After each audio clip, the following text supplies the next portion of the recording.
कानू येथील श्री हनुमान जन्मोत्सव यात्रा पारंपरिक पद्धतीनं धार्मिक व भक्तिपूर्ण वातावरणात उत्साहात झाली।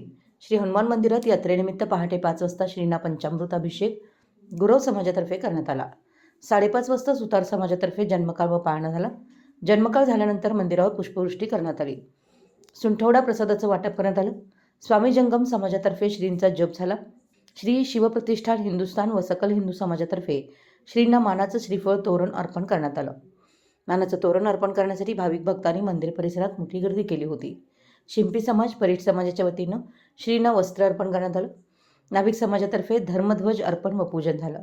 सकाळी 10 वाजता मराठा समाजातर्फे श्रीचरणी चांदीची गदा अर्पण करण्यात आली। कुंभार समाज गोष्टी समाजातर्फे पालखी मिरवणूक काढून श्रींना पुष्पहार अर्पण करण्यात आला। वडर व खाटीक समाजातर्फे पालखी मिरवणूक काढून रुईच्या पानांचा हार अर्पण करण्यात आला।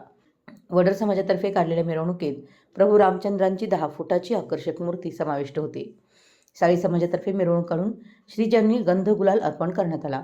मिरवणुकीत घोड्यावर स्वार झालेले छत्रपती शिवाजी महाराज तसेच श्री हनुमान, श्रीराम, लक्ष्मण, सीता यांचे सजीव देखावे लक्षवेधी ठरले।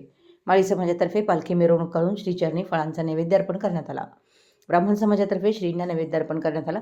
गोंधळी समाजातर्फे पालखीसमोर संबलवादन करण्यात आलं।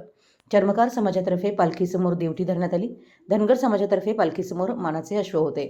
श्री स्वामी समर्थ केंद्र कबनूर यांच्या वतीनं पालखी मिरवणूक काढून श्रीचरणी श्रीफळ तोरण अर्पण करण्यात आलं।